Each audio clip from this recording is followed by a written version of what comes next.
Vamos falar um pouco sobre o peso da existência nos tempos de hoje, nos tempos atuais.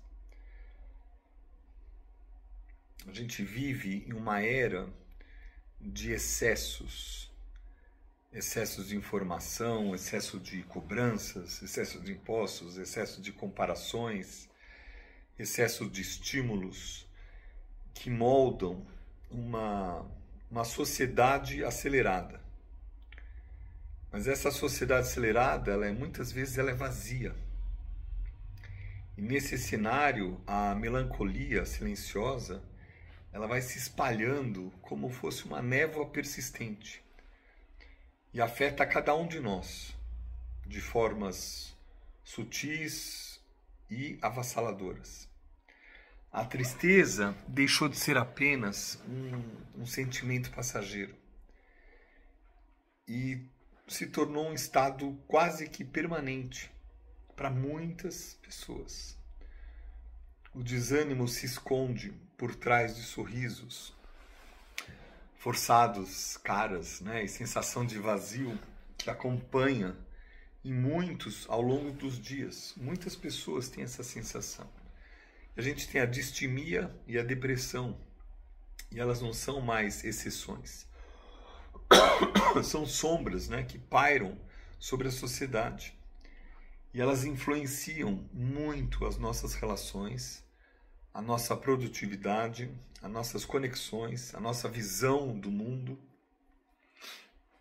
Bem, o que é distimia, Distimia, atualmente, foi mudada a forma de falar, é transtorno depressivo persistente, TDP. É um tipo de depressão crônica.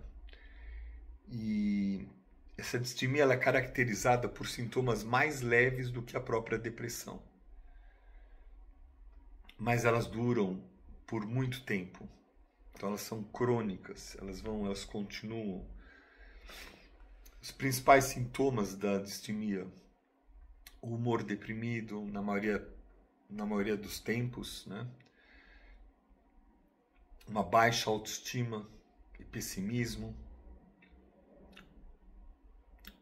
fadiga constante, o tempo inteiro com sono, dificuldade de concentração, indecisão,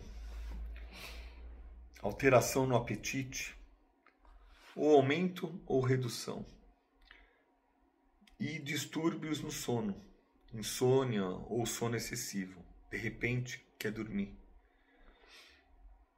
Isso traz uma sensação de desesperança. E a diferença entre distimia e depressão, a depressão maior, é que a distimia ela é menos intensa. Mas como eu falei, ela é ela é duradoura. A depressão maior, ela apresenta momentos assim intensos, episódios intensos e um período de tempo. Quem tem distimia, ele pode desenvolver uma depressão maior na sua consequência, como se fosse uma depressão dupla. E a falta de propósito, a desconexão com o outro e consigo próprio, consigo mesmo, o peso das expectativas irreais, tudo isso contribui para essa atmosfera de desânimo. É um desânimo coletivo. Tem muita gente a isso. Como sociedade, a gente aprendeu a silenciar essas dores, a ignorá-las, a deixar quieto, ou pior, achar normal, normatizá-las.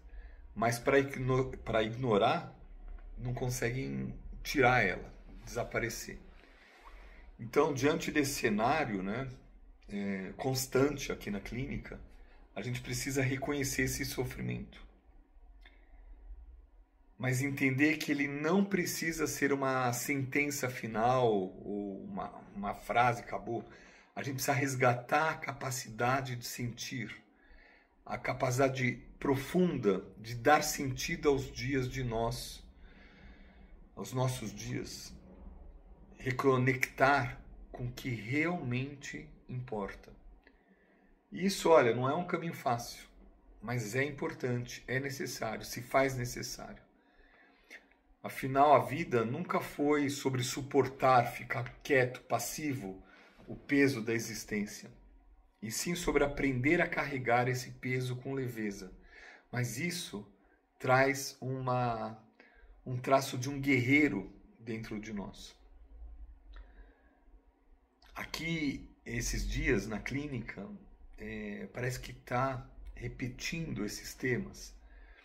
Tem uma hora que eu pensei que pode ser algo vinculado aos eclipses no eixo, bem no eixo, né, onde está Netuno e Saturno, no início, no final de Peixes, final de Virgem, e início de Áries, início de Libra, diferença de 1 grau. Mas esses são os inícios, os anos novos. Então é importante a gente ter uma postura de guerreiro para que esse peso traga leveza. Esses assuntos são importantes. E por que eu estou gravando? Porque eu acho que as pessoas precisam falar a respeito, buscar ajuda, conversar, inicialmente com a própria família. Às vezes até algum familiar, um progenitor, também tem a mesma coisa e nunca falou. Em vez de falar, ele fica agressivo ou agressiva, ou exigente, e na verdade o que tem por trás é essa sensação que deixa a pessoa completamente distante dela mesma, de aproveitar a vida, de fazer as coisas que ela tem que fazer. É isso. A sociedade tem esse peso da existência, essa melancolia silenciosa. Eu volto a falar, é uma melancolia silenciosa que se espalha em todas as famílias e sociedades. Essa hora o papel dos psicólogos, xamãs, médicos, orientadores, amigos, é extremamente importante. Dizem que você pode ficar às vezes até 8 minutos com a pessoa conversando. Isso já acalma. Diz também a tradição judaica que você vai visitar o enfermo. Se você sabe que ele não está legal, você vai, pede licença e visita ele. E fica do lado, às vezes em silêncio. Faz uma reza, depois vai embora. Porque uma parte dessa tristeza, dessa distimia ou depressão, 0,0025 diz que nessas visitas vai embora.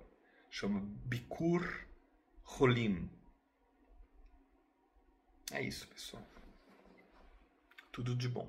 Vamos pensar a respeito e buscar ver esse tema com olhos reais.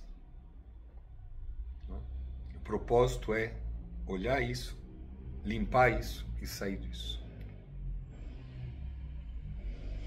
Tudo de bom.